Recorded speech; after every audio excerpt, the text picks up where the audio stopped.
पत्नी घर पर बाड़ी। हाँ हाँ पिया परदेश। हाँ ओइजा देखी देखी देखिए ओइजा के जौन माहौल रहे। हाँ जी 105% घरेलू रहे। सही बात। ऐजा के जौन माहौल बा 120% बा। हाँ हाँ वो होला तनी मनी होला ना। हम क्या उतना बात? हमारा डांस आवेला ना बाकी नचनी है कि ना। सही बात। ऐसे कि परिवार हो हाँ जी परिवार हो उतने मौके मिलल है। हाँ हाँ चलो त गीत एगो बा हेलो माइनर है। Hello hello hello hello hello hello hello hello जाड़ा के महीना बा ये ममता जी। ममता जी पिया परदेश में बाड़े। हाँ मेहरारू घर पर बाड़ी। हाँ अपना बोलमुआ के फोन क के 2 मिनट में कहता रे के राजा जी का हो कहियो तो इला ना बाकी जड़ों में आ जइबो। हाँ तो हमरा जाइए किन के का करो।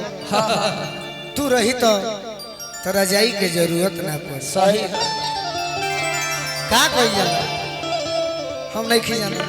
हाँ रुई धोई ना तो मुई छोड़ा ना। हाँ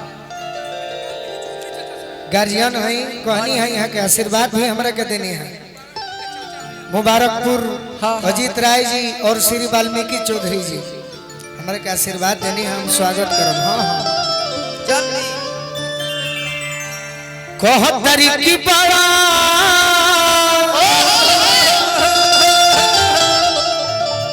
अरे बड़ा जड़ाई पढ़ावता कि बड़ा अरे जड़ाई पढ़ावता अरे पहाड़ा राजा जी जड़ाई पढ़ावता पहाड़ा राजा जी जड़ाई पढ़ावता पहाड़ा राजा जी जड़ाई पढ़ावता ये आशीर्वाद हमरा। हाँ जी ये छपरा में एगो भाई बारन हमने के दुख में खड़ा रहे। क्या बात है। शिकारी भैया की ओर से बहुत बहुत आशीर्वाद मिला। अब पुलिस भैया तो भैया हाँ बाकी ये कहले है कि ना शिकारी भैया के नाम बोलो।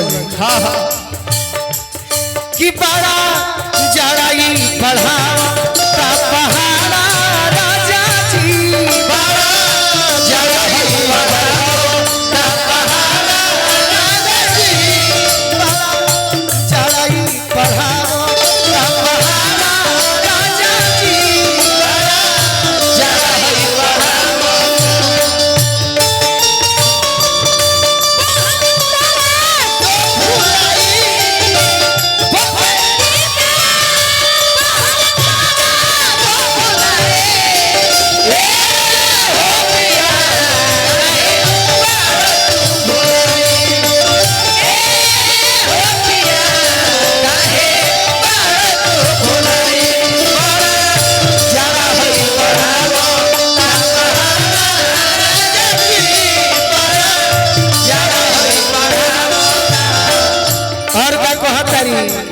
रानी जी है ना रही पुलिस भैया बड़ी मान सम्मान देनी। भाई हो प्रोग्राम अपन है से आनंद लेता सब है। हाँ जी पाला पानी पलानी ठिठुरे सुतर में जवानी पानी पलानी ठिठुरे सुतर में जवानी। रावण टोला हमारा गार्जियन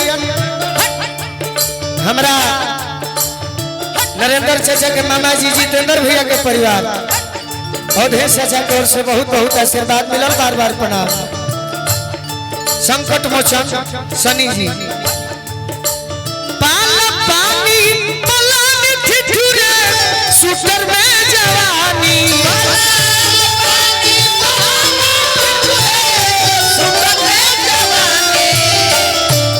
अरे बोलो कैसे रही करे जा राजा जी कैसे रही करे जा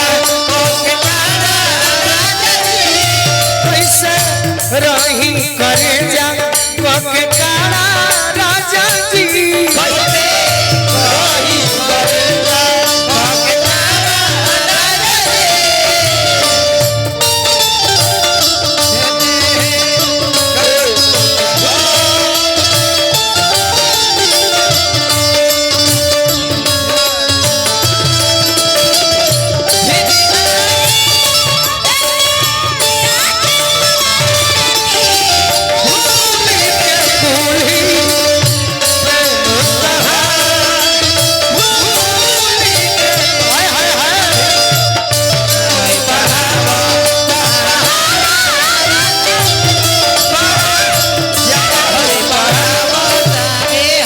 देखी भीड़ मने शंकर भगवान के बारात हाँ हाँ एमे एक से एक आदमी मिली है। सही बात अब पुलिस भैया अपन डांस करतनी, हाँ जी रानी जी अपन काम करतनी, केहू बजावता केहू सुनता। सही बात अभी गार्जियन 100 रुपया देनी है। यहाँ के कहना बका का बात के गीत के बाद एगो निर्गुण होखे। वाह वाह अब तिलक में निर्गुण ठीक लगी। ना सोच के आई बड़ा आजा दही तो पे धाम बोलू बोरसी संगी तापे